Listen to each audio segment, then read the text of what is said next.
Hello, CBM. I am Anthony Dawson, husband to Khaleesi Dawson. I am also a NHS therapist. I'm a psychotherapist working within the NHS. And today I want to share with you some important nuggets that can support you to navigate through these difficult times. Now, the times that we're living in, it's so challenging, and so many people are finding it overwhelming, suffering from depression and anxiety. But if we can understand the different thinking traps that we will face in life, we can be able to navigate through the difficult times that we're living in. So, today I want to speak to you about thinking traps or unhelpful thinking habits. Now, unhelpful thinking habits are patterns of thinking that we would have developed throughout our development to different stages of development, and they influence how we see the world. Oftentimes, it's not the situations that we experience in life that affects us, but actually the interpretation and the meaning that we attach to these situations that cause us to really feel overwhelmed, anxious, frustrated, angry, annoyed, you name the emotions. And the time that we're living in, yes, it's very challenging. But if we can identify the barriers that we will meet upon in our own mind, we'll be able to navigate through them. So let's look at 5 thinking habits to watch out for. My first one is emotional reasoning. And emotional reasoning is when one thinks that because something feels bad, it is actually bad. So in essence, you're using your feelings as evidence that this is your reality. Because I feel like work is challenging, because I feel like it's just too much, I'm using my feeling as the evidence, and your feeling cannot stand as evidence because your feeling doesn't mean that something is your reality. So you must look out for emotional reasoning. Not because I feel a certain way, it doesn't mean it's true. My feeling is not factual, and my thoughts are not facts. The next one we want to look out for is prediction. Many of us believe that we know what's going to happen in the future. So because we're going through a difficult time now, you might be predicting what you think is going to happen. And so because you're trying to operate as if you have supernatural power, it creates a lot of anxiety, because the anxiety comes about when we are constantly predicting what we think will happen in the future, constantly in our minds thinking what the outcome could be like. So I'm thinking that I can predict the future, and that makes it more challenging for you to overcome the overwhelming anxiety that will come your way when you don't know what the uncertainty hold or has in store. And the next one is mind reading. Mind reading is when we assume we know what others are thinking about us. Now, this is a very common one. So many people put themselves in a position where they're actually trying to go into someone else's mind. I wonder what they think about me. They must be thinking this about me. They must be thinking I'm not good enough. They must be thinking I'm rubbish at my work. They must be saying this.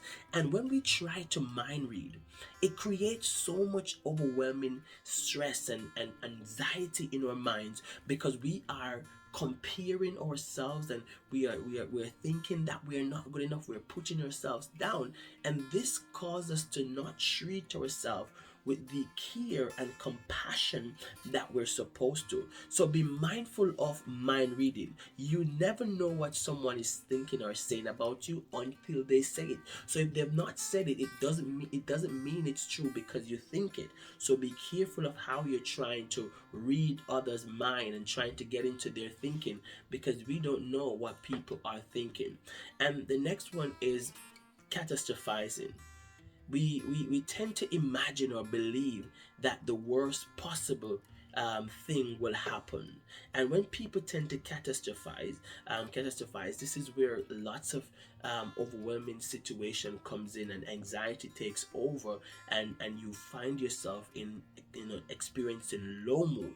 So if you are constantly having a picture of the worst outcome, in your mind, it's an indication that you are catastrophizing. And this is a thinking pattern that you would have developed throughout your life or at some stage in your life, and it is now becoming a problem. It's not serving you, it is actually working against you. And my final one is shoulds and musts.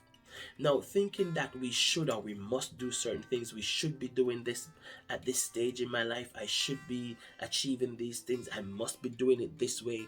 When we are using the words should and must, it causes us to become very critical of ourselves, setting unrealistic expectations sometimes, creating a lot of rules that we're trying to live by.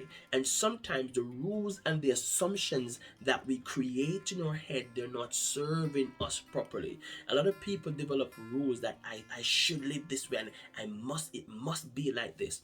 And the unwritten rules that we have becomes the very things that affects our mental health, because if it's not perfect, if it's not done to this standard, it has to be this way. And if it's not done to that standard, we don't sometimes have the compassion to say, you know what, I can do it this way, I can change this, I can get support to do this better. And so when we're thinking about our minds, not everything that comes into your thoughts is helpful. You consider mind like your email. You don't check all the junk mails that come into your mind, into your mailbox. Why? Because you know some things are irrelevant. When we're focusing on all the thoughts that are coming into our heads, we're allowing ourselves sometimes to be consumed by junk information that then creates mental barriers and mental traps that prevents us from being effective. Anxiety comes about when there is a perceived threat that results in a fear. And if we are constantly being trapped in our thoughts, research tells us that we have about 60 to 80,000 thoughts passing through our minds each day. So if we're focusing on what is all these information that are coming to us daily, it can result in us constantly being bombarded by overwhelming anxiety and stress. And I want CBM people to be doing your very best. So keep these thinking traps in mind. If you're only reasoning from your emotion, it's called emotional reasoning. If you're trying to predict the future, that's going to lead to anxiety, because no man know the future. And if you're constantly mind reading, thinking you know what others think about you or saying about you, that's also going to create anxiety, because the perceived idea of what you think people think will affect you. And also, if you're catastrophizing, imagining or believing that the worst possible thing is going to happen, that's also going to trigger anxiety. And if you have a lots of should and must, then that's also going to be something that affects your ability to live in the here and the now. Ultimately, what you want is to face each day living in the here and the now, because all you can control is what's happening now. And most importantly, treat yourself with care. Treat yourself with compassion. No one will treat you like you deserve to be treated if you're not treating yourself that way. So be that voice that will support you, cheering you on. Be that voice that will empower you. Be that person that will speak to you like you'd speak to a friend that you care about. Be that voice that will ignite hope and will give you courage to go on. Don't be critical on yourself, because we're already in a critical world. We're already in a world that is so challenging to live in. So you must become your number one fan. You must become the person that speaks to you. Don't become the bully in your head. That voice telling you, oh, you can't do it. Oh, it's too much. Oh, there's just so much happening. No, speak to yourself, treat yourself, and empower yourself like you would empower someone you value and you care about. I trust you found this helpful, and until next time, God bless you.